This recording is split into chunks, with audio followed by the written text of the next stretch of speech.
Olá, minha gente, professor Nelson Sartori aqui com vocês. Na nossa aula de gramática, estamos vendo interpretação de textos.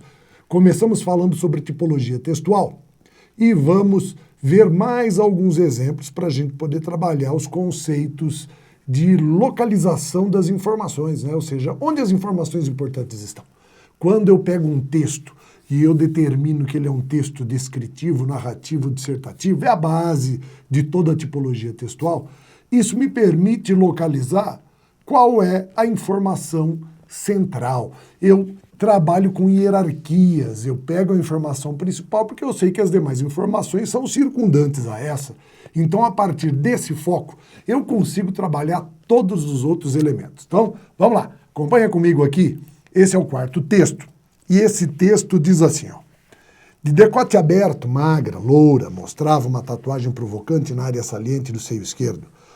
Amorenada pelo sol carioca, a garota exibia marcas de um biquíni que certamente pouco guardava as imponentes curvas do seu corpo. Então, o que nós temos aqui, né? Esse texto é uma descrição. É uma descrição. Tá? Se ele é uma descrição, nós temos que encontrar, antes de mais nada, o que mesmo? Qual é a palavra que representa o objeto que está sendo descrito. Então, nós sabemos, é a garota. Muito bem. Agora, quais são as palavras que a caracterizam? Vamos lá. Ela é magra, ela é loura, a gente sabe que ela é tatuada, ela é provocante, tá? Ela é amorenada, ela pode ser carioca, né? Porque se eu sou carioca. E ela tinha o quê? Curvas, imponentes curvas, não é não? Fala assim, por uma questão de respeito, eu não vou transformar essa ideia em um adjetivo só, mas vamos imaginar, né? Falou assim, que eu fosse caracterizar essa jovem, não é não? Somando todas essas características.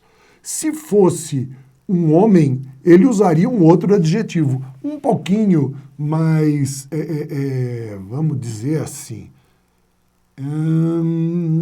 veja, eu não quero chocar ninguém, mas vamos dizer assim, vai.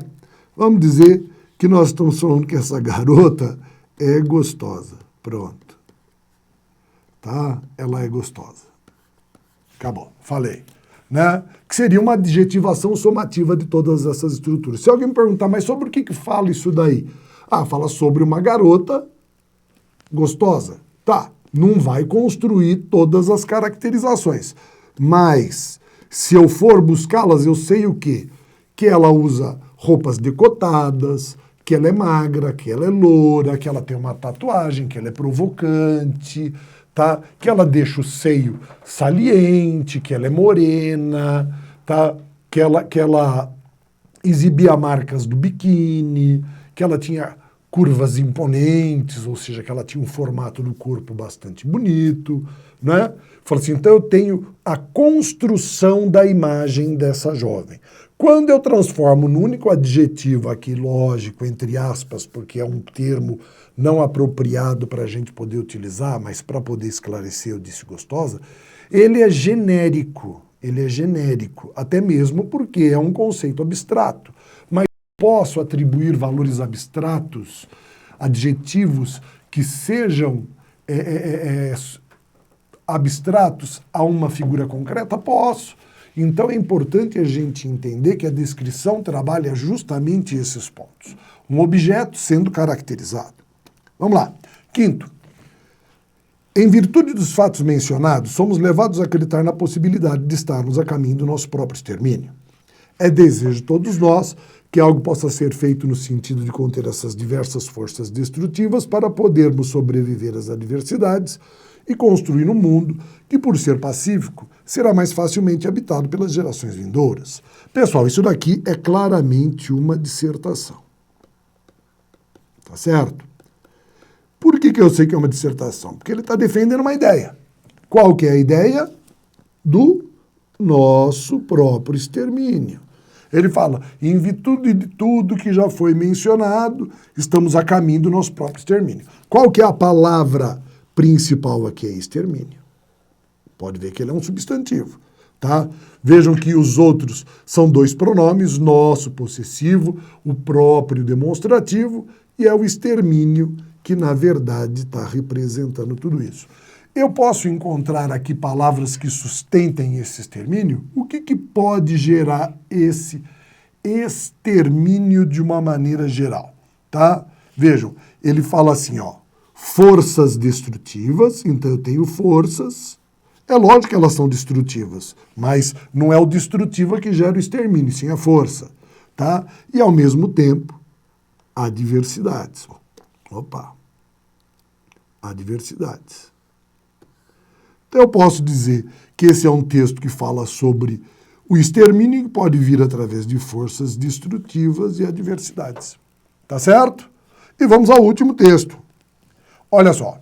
A criança, dona dos soldadinhos de chumbo, brincava com seus heróis quando foi encontrada no quintal de casa por sua mãe. Com um espírito participativo, ela perguntou ao filho qual era o tema da brincadeira e ouviu a criança dizer que guerra não é brincadeira, pois o espírito do combate não respeita a doçura de uma criança, já que planta nela a crueldade de um mundo de dor e morte. O que esse texto traz para nós, né? O que esse texto constrói dentro dessa estrutura? Qual é a referência principal? É uma ação, não é? Então, qual é essa ação? Se é uma ação, isso é uma narração. Sendo uma narração, nós temos que achar o verbo principal. Qual é esse verbo? Brincava. Tá? Achado o meu verbo, tem que saber quem que pratica essa ação. Então, nós sabemos que a criança brincava. Tá? Com que ela brincava? Com os seus heróis. Ou seja, ela brincava com os seus heróis, que são os soldadinhos de chumbo. Então, se alguém me perguntasse sobre o que essa história fala, eu diria para ela que é uma criança brincando com soldadinhos de chumbo. E existe uma segunda história, um segundo contexto por trás disso? Existe. Mas vejam que a história da mãe chegar, conversar com o menino, perguntar para ele o tema da brincadeira e ele quebrar toda essa estrutura, surpreendendo a mãe, dizendo que guerra não é brincadeira, pois não respeita o espírito do combate não respeita a doçura de uma criança, pois planta a crueldade, o mundo de dor e morte, é uma estrutura paralela. Ela se liga à primeira construção, se liga ao primeiro elemento. Tá? Então é importante a gente ter em mente essa relação, tá certo? Depois, nós chegamos ao ponto importante, que é a segunda ferramenta dentro das estruturas. Vamos falar sobre ela antes de ver, tá? Minha gente, quando nós falamos dos erros clássicos de interpretação, nós estamos falando, na verdade, sobre algo que eu vou escrever para vocês, que é a chamada teoria das dúvidas. Então, antes da gente entrar nisso, vamos prestar atenção nessas relações, vamos entender bem o que é tudo isso. Quando você chega para fazer a sua prova, seja ela qual for, você tem o seu conhecimento, tá? Você se preparou e estudou, é lógico. Então, o examinador, ele vai trabalhar com o quê? Ele vai trabalhar com uma relação diferente da sua. Então, algumas coisas a gente precisa compreender, interpretar, significa, na verdade, entender, ler o mundo compreendendo. Então, vamos compreender também a cabeça do examinador.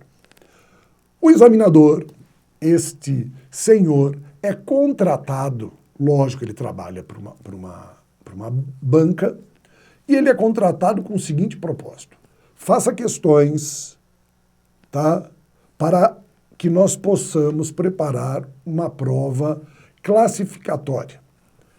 Ele recebe, então, qual é a dimensão do que ele deve fazer. Então vamos imaginar números. Vamos imaginar o seguinte. Primeiro, vamos imaginar que você vai prestar um concurso em que haja 100 vagas e 10 mil inscritos. Tá? Uma coisa assim bem fora do normal. Nós sabemos que com 100 vagas nós não teremos 10 mil inscritos. Mas vamos imaginar o seguinte. O que ele é contratado para fazer? Uma prova em que ele vai classificar 100 e desclassificar 9.900? Essa matemática não existe, porque ela é muito precisa. Tá? Da mesma forma como ele não consegue fazer uma prova que classifique apenas 100, ele não consegue fazer uma prova que desclassifique os 9.900 dos outros. Então ele faz uma prova com qual pretensão? Desclassificar todos. É essa a motivação dele. Ele vai desclassificar todo mundo. Como que ele vai fazer isso? Criando provas que gerem dificuldades, e essas dificuldades serão trabalhadas, tá, pelos candidatos, e aquele que tiver o melhor aproveitamento, ou melhor, pensando na cabeça do examinador, aquele que se sair menos mal é aquele que vai ser classificado. Por isso, a motivação dele é a de desclassificá-lo. Se a motivação dele é desclassificá-lo, ele vai gerar questões que façam com que você crie dúvidas. Vejam, o que todo mundo quer quando pega para ler uma questão de prova de concurso? Assinalar a alternativa certa. O que ele quer? Que você assinale a alternativa errada. Então ele vai gerar nesse contexto, vamos lá, questões duvidosas. Numa prova de múltipla escolha, você terá 5 alternativas. Dessas 5 alternativas, uma será certa e as outras 4 serão erradas. Tá? O que ele vai fazer? Ele vai dificultar a certa e vai construir facilitadores na errada, gerando em você dúvida para que você assinale. Tá? Falou, todas as questões são feitas de maneira correta e depois transformadas em erro. Não existe esse, olha, eu vou fazer 4 questões erradas e uma certa. Não. Ele pega informações de um texto, ele gera 5 informações corretas e depois ele as transforma. Isso daí é uma técnica para evitar qualquer tipo de ambiguidade ou de erro. Tá? Muito bem. Feito isso, o que ele construiu? Uma grande quantidade de dúvidas, tá? E uma alternativa que é a correta, que será certamente a mais difícil de ser encontrada. Tá? Isso nas questões que ele pretende implantar esse tipo de dificuldade. Então, o que se deve pensar nesse momento? O que eu tenho nessa condição? Eu tenho dúvidas, tá? Eu tenho dúvidas. Então, eu tenho que aprender a trabalhar a dúvida estatisticamente. Como assim? Vamos imaginar? Se em uma das minhas 5 alternativas eu leio uma questão e tenho uma dúvida, essa dúvida vai representar para mim o quê? 50% de chance de acertar aquela questão. Porque se eu tenho uma dúvida, isso pode dar certo, pode dar errado. Mas se eu tiver 2 dúvidas, perceba que eu dupliquei ou mais, eu tripliquei a chance de errar e reduzi pela metade a chance de acertar? Porque se eu tenho 2 dúvidas, vejam, para que a minha questão esteja certa, as 2 têm que ser verdadeiras, mas basta uma errada para que a minha questão esteja errada. Então eu tenho 75% de chance de errar contra 25% de chance de acertar. Isso daí me dá uma perspectiva bastante interessante quando eu vou fazer a comparação entre as questões na prova. Nosso próximo bloco, nós vamos colocar em prática a teoria das dúvidas e a teoria dos erros clássicos de interpretação. Então, fiz uma prévia para vocês e trabalhamos direitinho isso daí no nosso próximo bloco. Até daqui a pouco com mais uma aula de interpretação de texto, professor Nelson.